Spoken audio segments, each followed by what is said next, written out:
Oh my god.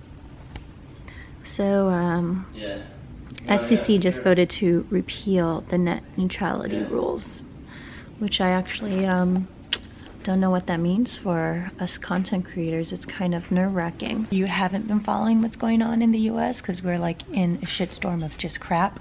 Everything is burning to the ground, both literally and figuratively here. Basically, federal regulators voted today to allow internet providers to speed up services and apps for some websites and slow down or completely block access to other websites. So under net neutrality laws, a company like Verizon, who owns AOL and Yahoo, can't favor them by blocking Google. Now that the FCC overturned net neutrality rules, they are able to block Google or charge Google to use Verizon customers or to access Verizon customers.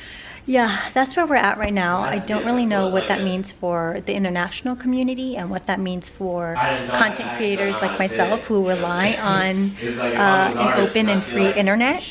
So it's something to definitely pay attention to. But fortunately, this is not something that will go into effect immediately. It has to go through Congress and stuff. So hopefully this actually won't go through, because if it does, we will definitely be seeing a lot of changes in price models and just how we use the internet today. So kind of scary, but that's how my day started. How about you? Sit.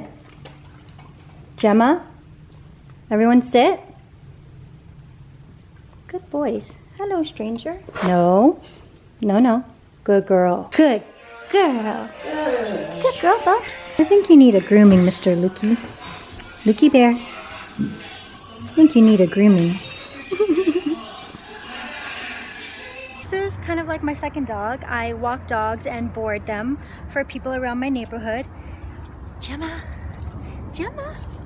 Say hello. Say hello, girl. Good girl. Way to sit. And I do this because my student loans are making me broke as fuck. I'm gonna walk her and tell you more about why. So Gemma just left, and yeah, so I watch dogs basically when I can. I've had to kind of take December off because of my crazy schedule, but it is for me just a really good and easy and fun way to make a little extra money. The last couple months have kind of been tough financially just because Luke went into the emergency room like 3 times. So Brian and I spent like almost $6,000 on his medical expenses unexpectedly over the past 3 months. So that kind of gave me a huge reality check. And I was talking to my best friend Jen about it, and she actually introduced me to this podcast that I'm listening to, and I'll talk about that later. But the reason why I'm bringing it up is because through listening to that podcast, with my student loans, I have such huge student loan debt that I just never thought that I'd be able to. My skin looks really good right now. Oh God. Okay.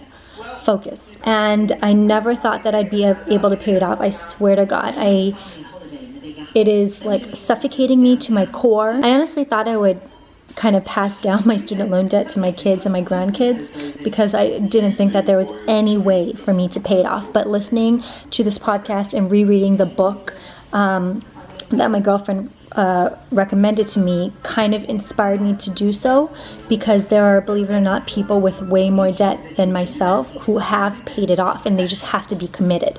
So, are you ready to see my student loan debt numbers?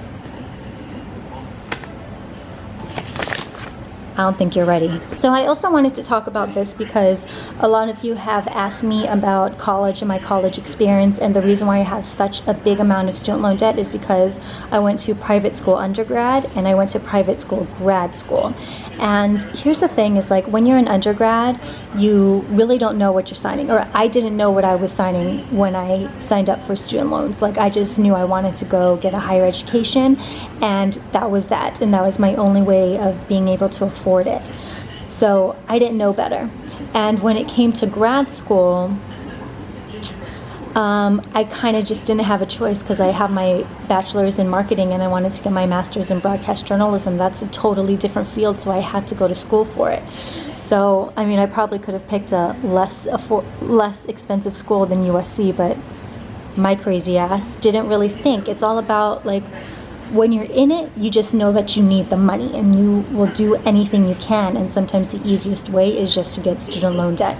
So definitely, if you are in college or graduated or are 40 with student loan debt, know that I'm right with you and you're not alone. But if I were to do things differently, I would probably, one, take a gap year off and figure out what the hell I wanted to do with my life, and two, in terms of grad school, I would have definitely went to a 1-year intensive journalism program, because USC was 2 years and everything important that I learned and that I still use today could have been condensed into 1 year. Anyways, let's get into this debilitating and actually pretty embarrassing student loan debt. But the reason why I want to share it with you is just because, you know, we are all there.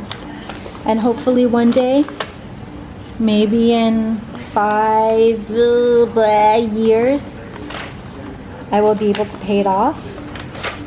And the day that comes, I will cry of happiness, because I am no longer Sally Mae's motherfucking bitch. Alright, so I have student loans with 2 different companies, Nelnet and AES Success. So for AES Success, my student loans total $34,134.20.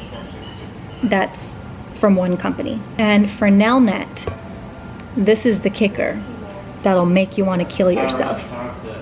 My current balance is $152,677.65. If you look at that number and hear that is not in my bank account, but that's actually what I owe for my schooling, you will have a heart attack. In fact, I don't even want to look at it anymore because I want to kill myself. Looking at that number right now, I feel like I want to cry, and that something I'm never, ever, ever going to be able to pay off. But the book that I read and kind of the program that I'm softly getting into, but seriously getting into next year, I feel like I can accomplish paying that off. So my girlfriend Jen recommended to me that I start listening to the Dave Ramsey Show. And it's a podcast, and I actually don't listen to podcasts, but I do listen to this one. And he's basically, what is happening here? I think he's a financial advisor that gives you real life financial advice and will literally kick your ass if you're being an idiot. So I really like listening to him. And during his podcast, he features listeners who have paid off their debt, and some have been like minor $50,000 of debt, others have been $500,000 of debt. So that is why I feel like I can accomplish paying off these loans. The book that I guess downloaded a couple years ago and read it, but never really like applied it, and I'm kicking myself in the ass because I feel like if I actually read it and applied it to my life, I'd be in a totally different position. But this is called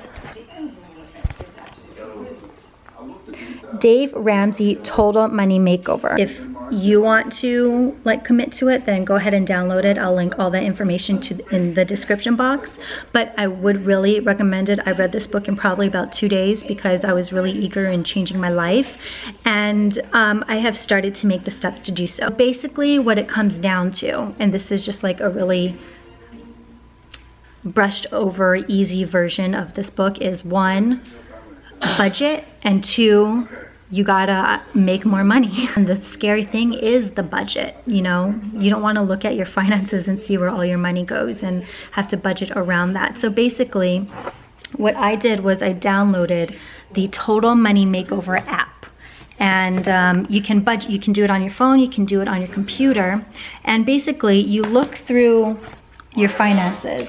This is what this piece of paper was. I went through 4 months of my bank statements, and I basically divided up everything that I spent my money on into sections: student loans, food, restaurant, groceries, Postmates, Adobe Premiere, Lola, or rent,